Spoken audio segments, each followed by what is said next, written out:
प्रभु यीशु ख्रीष्टको नाममा जय मसीह। मेरा प्रिय मित्रहरूलाई सदा चाहिँ फेरि अर्को फरक विषय लिएर आएको छु। परमेश्वरको वचन भजन सङ्ग्रह 68 को 1-7 पदमा यसरी लेखेको छ, हे मेरा प्रजा, मेरा शिक्षातिर कान लगाऊ, मेरा मुखका वचनमाथि ध्यान देऊ। म मेरो मुख दृष्टान्तमा खोल्नेछु, प्राचीनका वेदका कुराहरू सुनाउनेछु, ती जुन कुराहरू हामीले सुनेका र जानेका छौँ र जुन कुरा हाम्रा पिता पुर्खाहरूले हामीलाई भनेका छन्। हामी यी कुराहरू तिनीहरूका छोराछोरीहरूबाट लुकाएर राख्ने छैनौँ, तर आउने पुस्तालाई परमप्रभुका महिमामय कार्यहरू र उहाँका सामर्थ्य अनि उहाँले गर्नुभएका आश्चर्यपूर्ण कामहरूको वर्णन गर्नेछौँ। उहाँले याकुबको निम्ति कानुनहरू कायम राख्नुभयो र इजरायलमा एउटा व्यवस्था स्थापना गर्नुभयो। आफ्ना सन्तानहरूलाई यी कुराहरू सिकाउनु भनेर उहाँले हाम्रा पिता पुर्खाहरूलाई हुकुम दिनुभयो कि आउँदो पुस्ताले यो कुरा जानुन् र अझ नजन्मेका शिशुहरूले पनि यो कुरा जानुन्, तिनीहरूले आफ्ना सन्तानलाई पनि यो कुरा भनुन्। यसरी तिनीहरूले परमेश्वरमा भरोसा राख्ने थिए र उहाँका कार्यहरू बिर्सने थिएनन्, तर उहाँका आज्ञा पालन गर्ने थिए। आजको टपिक अर्थात् विषय रहेको छ passing on our faith one generation to another. नेपालीमा विश्वासको हस्तान्तरण एक पुस्तादेखि अर्को पुस्तासम्म। परमेश्वरको वचनले तपाईँ र मलाई यो सिकाउँदछ कि एक पुस्ताले अर्को पुस्तालाई विश्वासको हस्तान्तरण अर्थात् परमेश्वरको बारेमा सिकाउनु भनेर आज्ञा दिँदछन्, जुन कुरा अघि मैले भजन सङ्ग्रह 68 को 1-7 पदमा पढिसकेको छु। एक पुस्ताले अर्को पुस्तालाई विश्वासको हस्तान्तरण गर्नलाई किन आवश्यक छ, यसले कतिको प्रभावकारी काम गर्दछ। यदि एक पुस्ताले अर्को पुस्तालाई विश्वासको हस्तान्तरण गरेन भने यसको नकारात्मक प्रभाव कस्तो हुँदछ म तपाईलाई यो बताउन गइरहेको छु। विश्वासको हस्तान्तरण अर्थात् एक पुस्ताले अर्को पुस्तालाई परमेश्वरको बारेमा सिकाउनलाई यो किन आवश्यक छन्? पहिलो नम्बरमा परमेश्वरको कार्यको प्रशंसा गर्नलाई, दोस्रो नम्बरमा एकमात्र सत्य परमेश्वरको बारेमा चिनाउनलाई, तेस्रो नम्बरमा परमेश्वरले तपाईद्वारा गर्नुभएका कामहरूको वर्णन गर्नलाई, चौथो नम्बरमा तपाईँले कसमाथि विश्वास राख्नु भएको थियो त्यो बताउनलाई, र पाँचौँ नम्बरमा चेलापन वा अगुवापन निर्माण गर्नलाई। यो विश्वासको हस्तान्तरण कसलाई हामीले हस्तान्तरण गर्नु पर्दछ? पहिलो नम्बरमा आफ्नो परिवारलाई, दोस्रो नम्बरमा आफ्नो मण्डलीलाई, तेस्रो नम्बरमा आफ्नो समाजलाई, चौथो नम्बरमा आफ्नो राष्ट्रलाई र पाँचौँ नम्बरमा यो संसारलाई। यो विश्वासको हस्तान्तरण कहाँबाट सुरु हुन्छ? मैले अघि नै भनिसकेको छु, पहिलो नम्बरमा आफ्नै परिवारबाट सुरु हुँदछ। भजन सङ्ग्रह 68 को 4 पदमा यसो लेखेको छ, हामी यी कुराहरू तिनीहरूका छोराछोरीहरूबाट लुकाएर राख्ने छैनौँ, तर आउने पुस्तालाई परमप्रभुको महिमामय कार्यहरू र उहाँका सामर्थ्यहरू अनि उहाँले गर्नुभएका आश्चर्यपूर्ण कामहरूको वर्णन गर्नेछौँ। परमेश्वरको बारेमा आफ्ना छोराछोरीहरूलाई ती विश्वासको कामहरू लुकाएर राख्ने होइन, तर निरन्तर रूपमा बताउनु पर्दछ। यसबाट के लाभ हुन्छ? आउने पुस्ताले परमेश्वरको महिमा गर्नेछ, परमेश्वरको वचन पढ्नेछ र उहाँको आज्ञा पालन गर्नेछन्, परमेश्वरमा विश्वास र भरोसा गर्नेछन् र उहाँका कार्यहरू बिर्सने छैनन्। विश्वासको हस्तान्तरण अर्थात् एक पुस्तादेखि अर्को पुस्तासम्म परमेश्वरको बारेमा बताउने कार्य चाहिँ सजिलो कार्य भनी यो होइन। यसको लागि तपाईँले यी कुराहरूलाई लागू गर्नु पर्दछ अर्थात् पालना गर्नु पर्दछ। पहिलो नम्बरमा हिम्मत हार्नुहुन्न, गलाती 6 को 9। दोस्रो नम्बरमा उद्देश्यसहित दर्शनको दौडलाई पुरा गर्नु पर्दछ, हिब्रू 12 को 1। 3 नम्बरमा छ दुःख कष्ट सहनु पर्दछ, पहिलो पत्रुस 4 को 12-14, 16 पद। चौथो नम्बरमा परीक्षा आउँदा त्यसको सामना गरेर अघि बढ्नु पर्दछ, पहिलो कोरिन्थी 10 को 13। पाँचौँ नम्बरमा छ रणनीतिलाई बदल्नु पर्दछ, उपदेशक 11 को 6। छैटौँ नम्बरमा नेतृत्वपन वा चेलापन निर्माण गर्नु पर्दछ, मत्ती 28 को 19-20। र सातौँ नम्बरमा छ परमेश्वरको आज्ञा पालना गर्नु पर्दछ, प्रस्थान 20 को 2-4। र यूहन्ना 14:14। विश्वासको हस्तान्तरणको बारेमा हामीले परमेश्वरको वचन अर्थात् बाइबलमा यसको उदाहरणहरू प्रशस्त रूपमा पाउन सक्दछौँ। म केही उदाहरणहरू तपाईँहरूको सामने राख्न गइरहेको छु। विश्वासको पिता अब्राहमले आफ्नो छोरा इजाकलाई परमेश्वरको बारेमा बताएको थियो, सिकाएको थियो। विश्वासमा हिँड्नुपर्छ, परमेश्वरको भय मान्नु पर्दछ भनिकन आफ्नो छोरा इजाकलाई अब्राहमले सिकाएको थियो।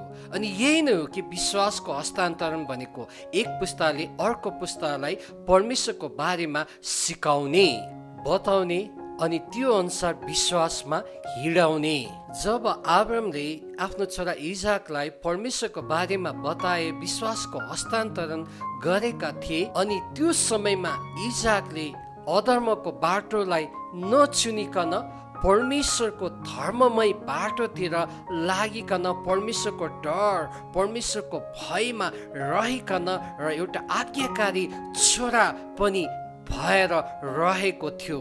अनि अब्राहमले अन्य जातिसँग होइन तर आफ्नै जातिसँग विवाह गर्नु भन्दाखेरि इजाकले आफ्नो बुबाको आज्ञालाई मानेको थियो।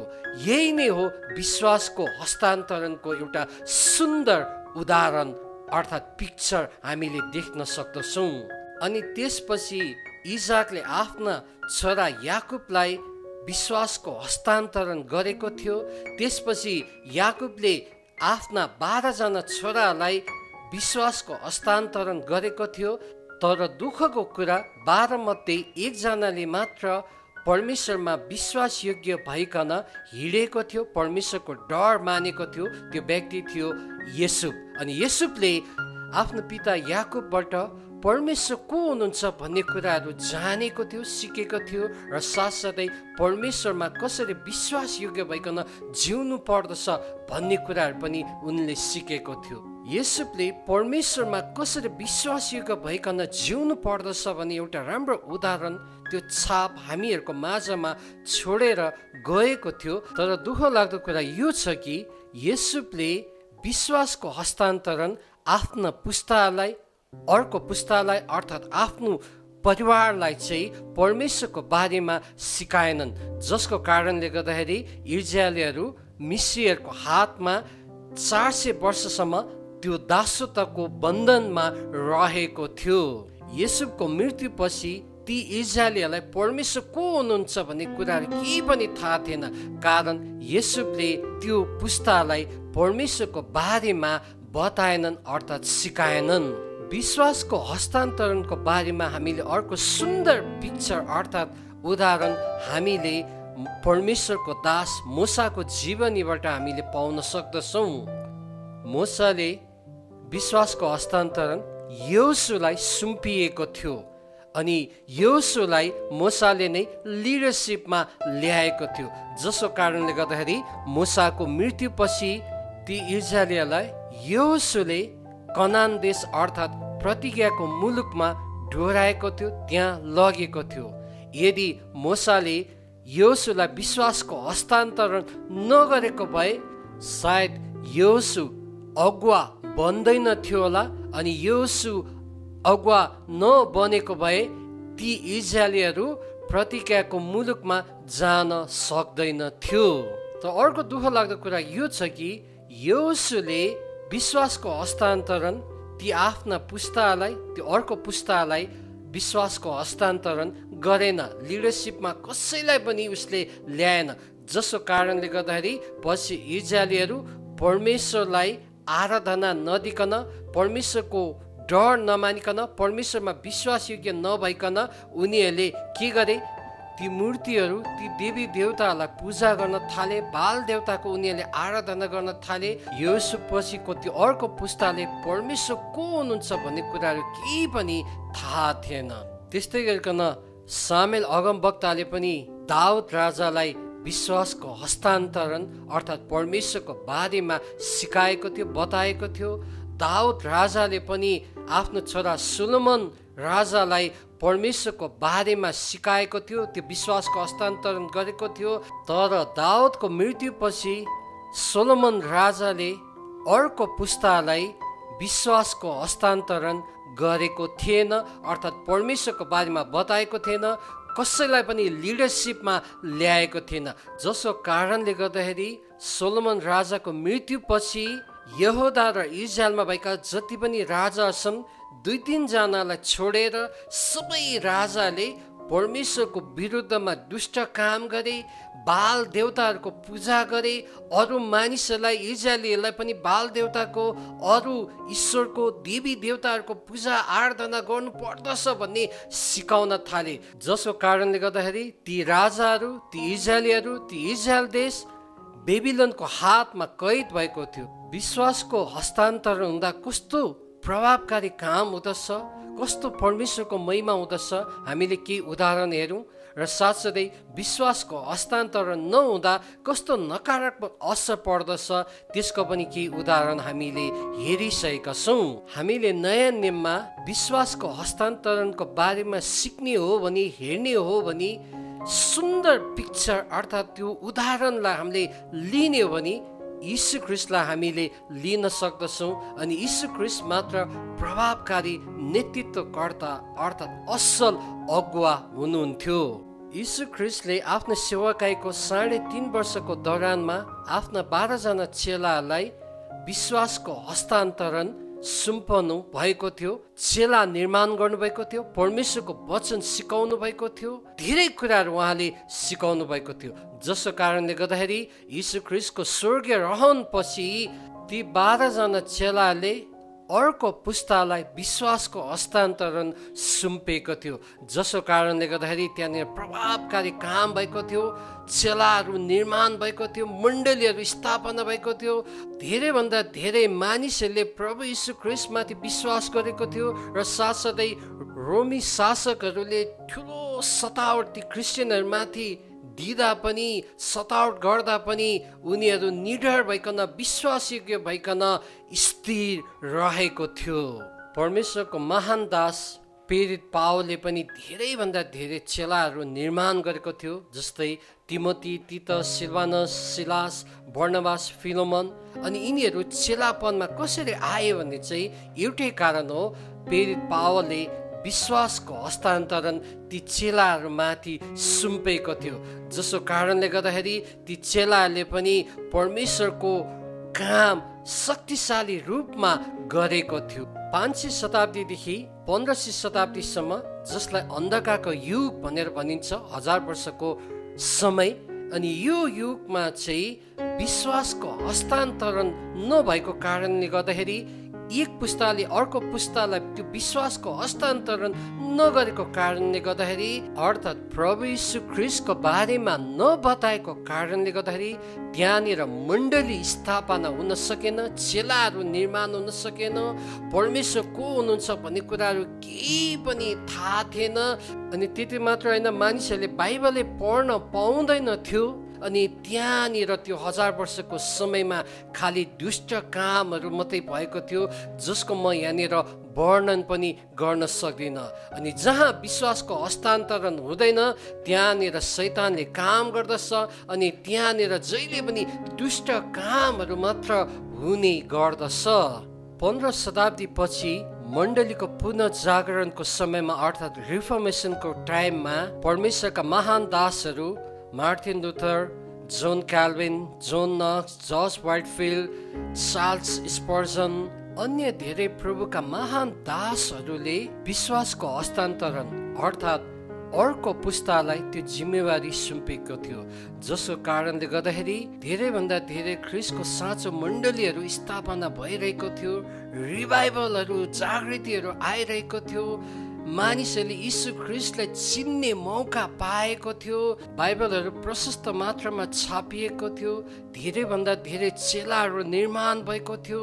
अनि त्यो चेलाहरू पछि गइकन मिसनरी बनिकन विभिन्न देशमा ख्रीष्टको सुसमाचारहरू प्रचार गरेको थियो।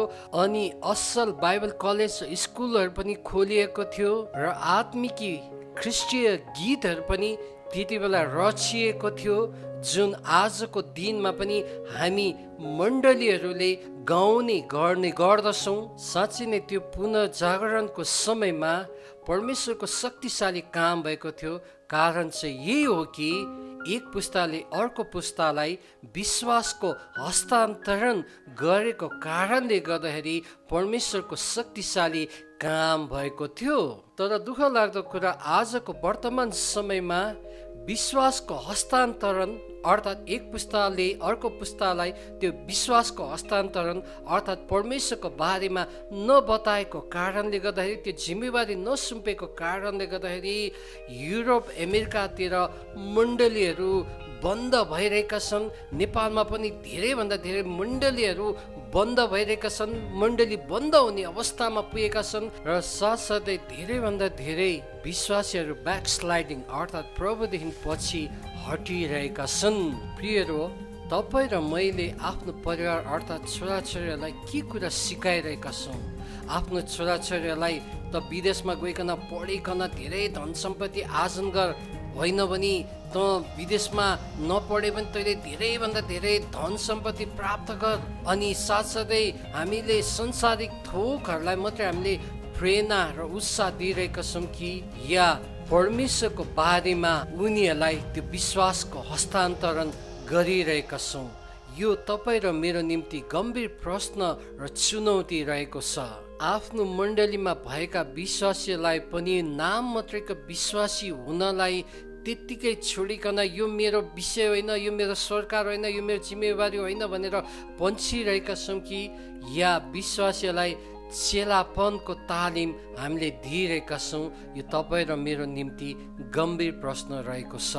आजको वचनको निष्कर्ष यही हो कि तपाईँ र मैले त्यो विश्वासको हस्तान्तरण अर्थात् एक पुस्ताले अर्को पुस्तालाई त्यो विश्वासको हस्तान्तरण गर्नुपर्दछ, जिम्मेवारी सुम्पिनु पर्दछ, परमेश्वरको बारेमा बताउनु पर्दछ। यदि हामीले त्यसो गर्छौँ भने हामी पछिको अर्को पुस्ताले परमेश्वरमा विश्वासयोग्य भइकन रहिकन परमेश्वरको महिमा गर्दछन्। तर हामीले अर्को पुस्तालाई विश्वासको हस्तान्तरण गरेनौँ भने त्यो अर्को पुस्ताले परमेश्वरलाई चिन्दैन, परमेश्वरमा विश्वासयोग्य रहिकन हिँड्न सक्दैन अनि उनीहरू अधर्मको बाटोतिर लाग्दछन् र उनीहरूले अरू नै देवी देवताहरू ईश्वरहरूलाई पुज्न पनि सक्दछन्। प्रियहरू, आजको विषय तपाईँलाई कस्तो लाग्यो? आशा गर्दछु केही कुराहरू तपाईँले बुझ्नु भएको छ र आशिषित हुनुभएको छ। आउने दिनहरूमा पनि यस्तै समसामयिक विषय तपाईँहरूको माझमा ल्याउने बाचा गर्दै म बिदा हुन चाहन्छु। प्रभुले तपाईँको जीवनमा प्रशस्त अनुग्रह र आशिष दिउन्। जय मसीह।